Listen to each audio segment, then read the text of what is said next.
Hello.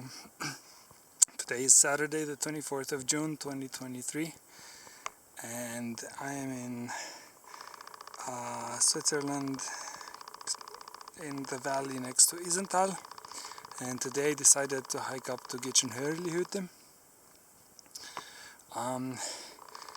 And I'm maybe halfway there, but I just wanted to stop and do today's, let's say, video a little bit differently. And I wanted to do multiple clips from along the way, particularly because Gitschenhörelihütte is not a very well-known cabin, and the road there is not very well documented, and even to get there, for example, there's no warden at the cabin and there's only 10 beds, and it's a very remote and very bivouac style cabin. So I started this morning in Isenthal, which is there somewhere really far in the valley, and I'm almost halfway through, and I wanted to show you an orchid. Now, orchids are not typically associated with Switzerland. We have a tendency to think that they're more tropical flowers, but orchids actually exist on every continent of the earth except Antarctica, and they are some of the most widespread plants. And for example, not many people know that Alaska, the state of Alaska, has more orchids than Hawaii. But coming back to Europe, of course there are many orchids in Europe, and people don't usually know how to recognize them as orchids because all they know are the tropical ones, like mothball orchids. So this is called lady's slipper, and it's an epiphytic orchid. So epiphytic, no. It grows in the, no, epiphytic orchids are the ones that grow on the bark. This one grows in soil. So, well, I don't know if you can see, but they have some bulbs there, and they grow from those bulbs. But they grow on soil, and particularly on these rocks. The soil here is very thin. It's more like moss and rock and limestone. I guess if you look further along the slope of the mountain, it looks very limestoney. But yeah, just before I get to Biwaldalp, which is maybe 200 meters away, I wanted to stop and show you the orchids. I'm gonna take a small break at Biwaldalp, and then it's another maybe 2 or 3 hours of ascent, and then we get to Gitschenhörelihütte.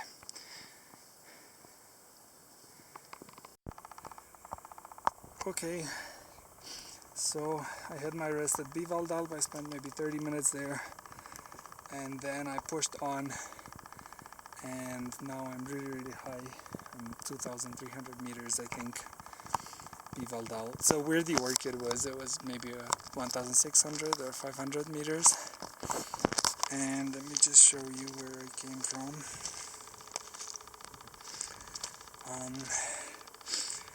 So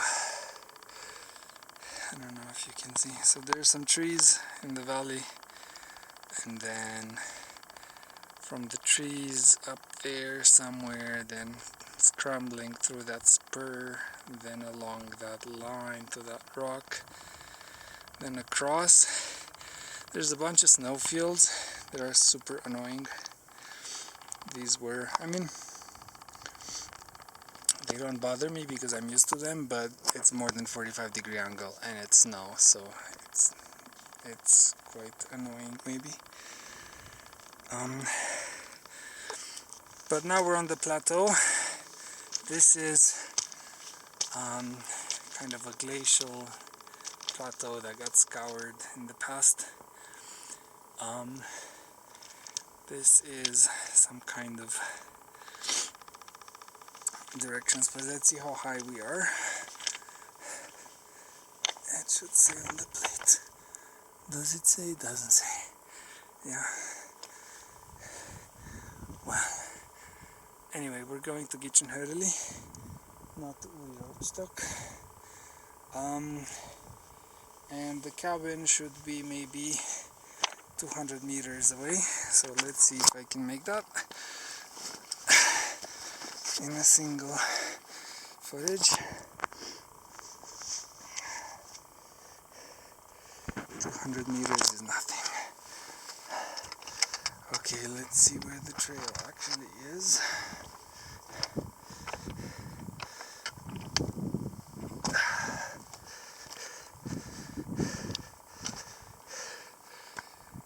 Okay, so we're going to the cabin.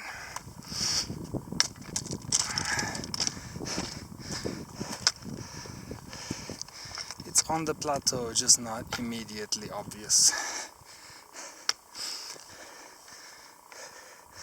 There are 2 more people today there, and they were ahead of me. They're maybe like an hour ahead of me, so they must have already arrived and probably eaten. I saw them when I was scrambling next to the waterfall. I saw them crossing these final snowfields. But yeah.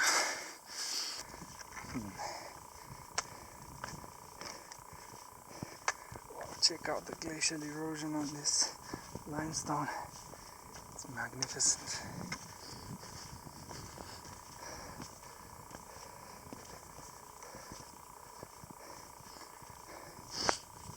And it's mid-June, all the mountain flowers are in full bloom. You can see, looks very festive. Huh. I was expecting that we should see it.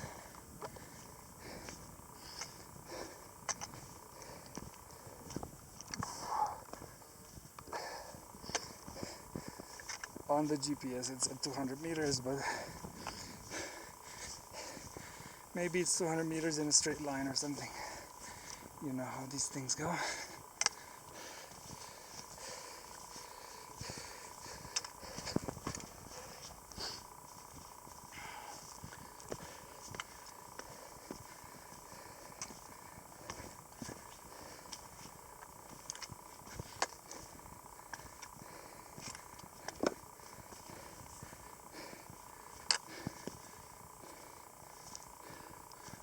I'm confused.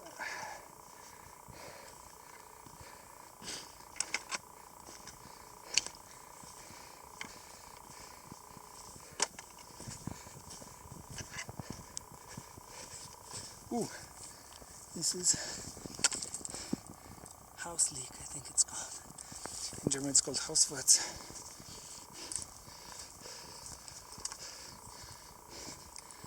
Okay. Looks like not that way.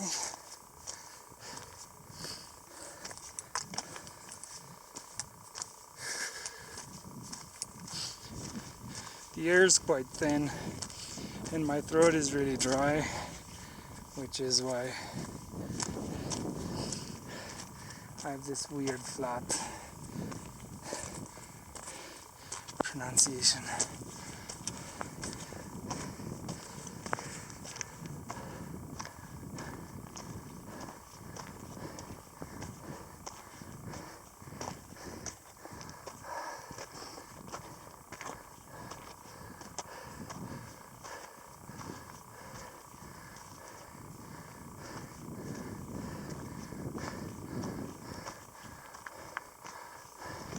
Wow, this thing is really out of the way.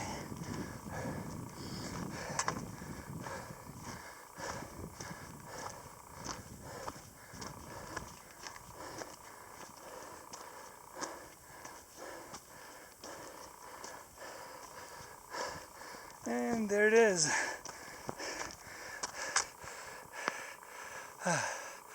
Gitschenhörelihütte.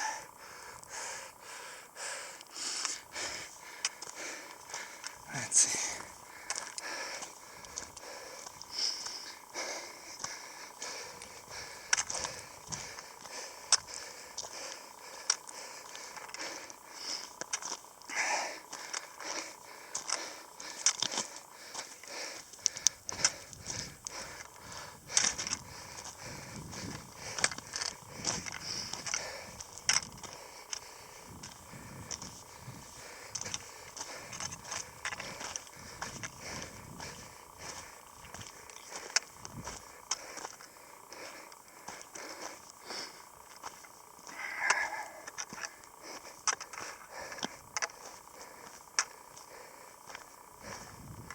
Ah, I made it. Looks like someone put their stuff out to dry.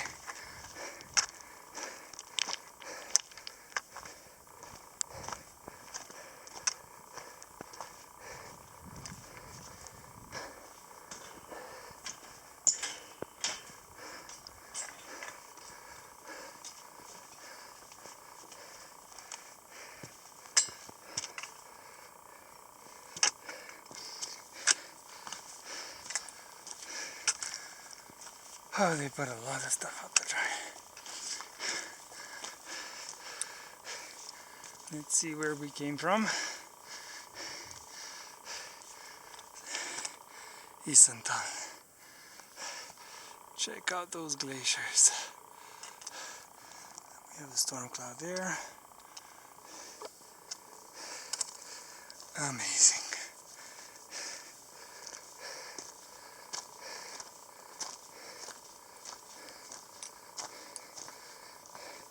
These guys are doing, because they have crampons, they're doing the peak.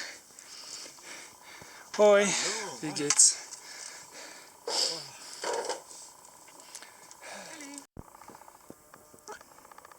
Just wanted to show you, I had coffee and I just wanted to show you not just the sunset but something really special that I found.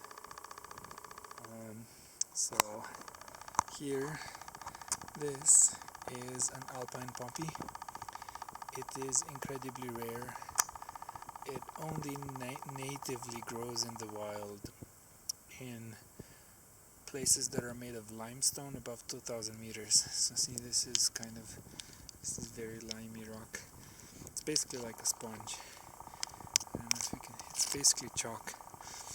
And they are mostly found in Austria, and some places in Romania and some places in Spain, and not so much in Switzerland, more in the southeast of Switzerland, but we're now in central Switzerland, so it's quite interesting that we found them.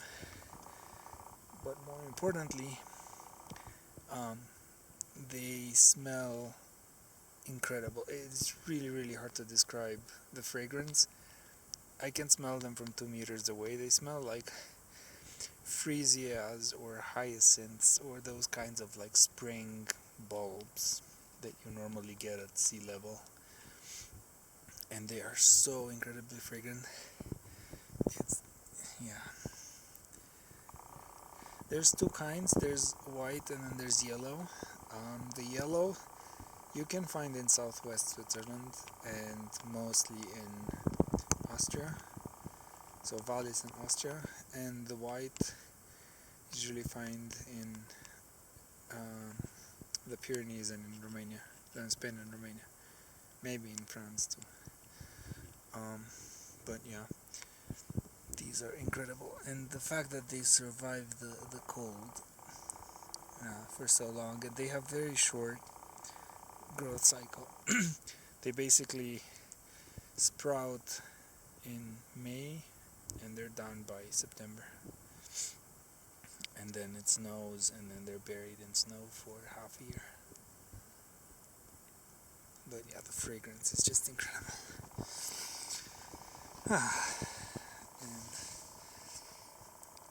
sunset is not for a while, so but because that mountain is in the way, the apparent sunset will be much faster than the real sunset. And here we have a rhododendron, which I believe, I don't speak Greek, but I believe in Greek it means rose bush. Dendron means tree or bush, and then bush probably, and then rhodos, I think it means rose or something like that, or red, or someone with Greek skills should help me. But yeah, they're also normally in places like Romania they bloom already at the end of June, but here we're at a bit higher altitude, so they are just now leafing out, and then they will bloom maybe in a month from now. Oh, actually, I saw something else that maybe I want to show you. These are tiny buttercups.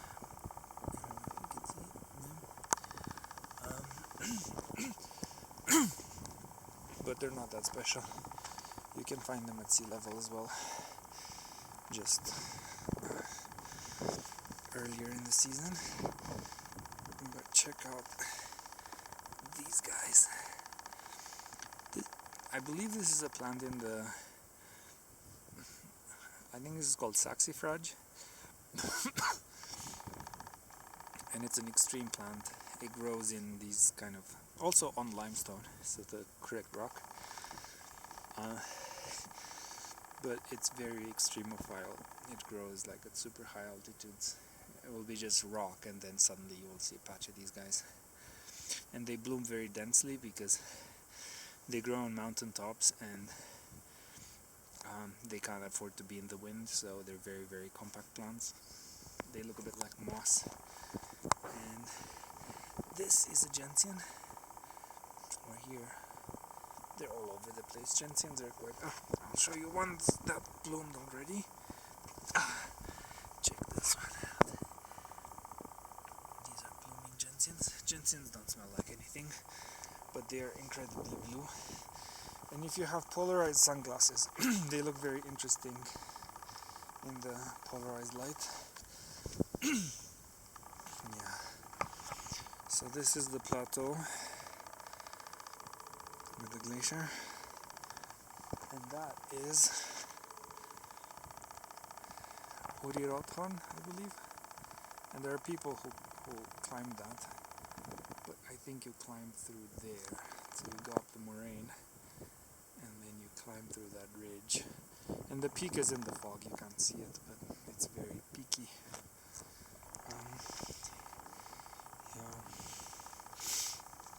You don't normally expect to find so much vegetation so high up in the mountain. This is not a rare plant, I just don't know what it's called.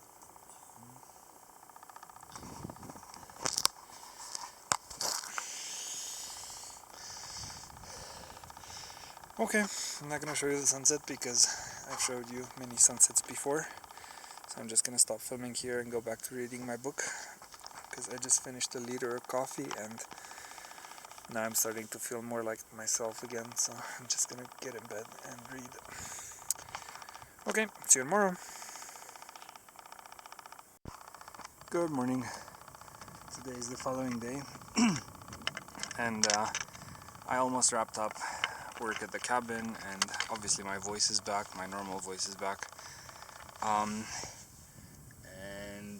I pulled the blinds and prepared the cabin for leaving it the way I found it. And before heading down, I wanted to see the glacial lake, but it turns out it's not much of a lake. It's kind of just the glacier sort of, it's like a trough more than a lake. See, that's where the glacier comes from, and it ends here, and there's like a little bit of a puddle. I guess that counts as the lake, or maybe it will swell up later in the day. But I also wanted to show you there are 3 pinheads up on that glacier. See? Those are 3 of the people who were at the cabin last night, and I think they're doing one of those peaks up high. I'm not sure where they're going, but they started quite early. They started maybe like 4 hours ago, and they're already quite high on the glacier. I think they're coming back down now. But yeah, they have quite a bit left to descend. And I also wanted to show you, because yesterday was cloudy, this is the unremarkable. There it is, up there. There's the cabin. So I'm going back to the cabin now. Just wanted to see the lake. And yeah, I'll probably do another clip when I get to the snowfields, because I just want to show you how steep they were. Yeah, we're finally down. So the cabin was, let me see if I can, the cabin was there on that cliff, and to get up to the cabin, the signpost was there, and you have to climb here to that rock, and then across the grassy buttress, and that stretch is super dangerous. It's incredibly steep at 70 degrees maybe, and it has a lot of snow on it, and the snow is mushy on top and there's ice underneath, and crossing that at 70 degrees is quite nasty. I did it without crampons, but I would say if you're not experienced, wait until July until all the snow melts, because it's too dangerous and it's not worth it. Yeah, and now there's a little bit of a climb down, and then there's a few more snowfields, but a little bit less dangerous than the other ones.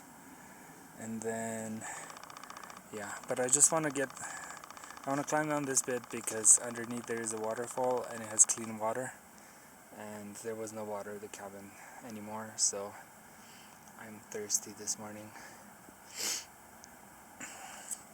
And to finish up the day, I'll have to decide which way I go. There are multiple options. Either I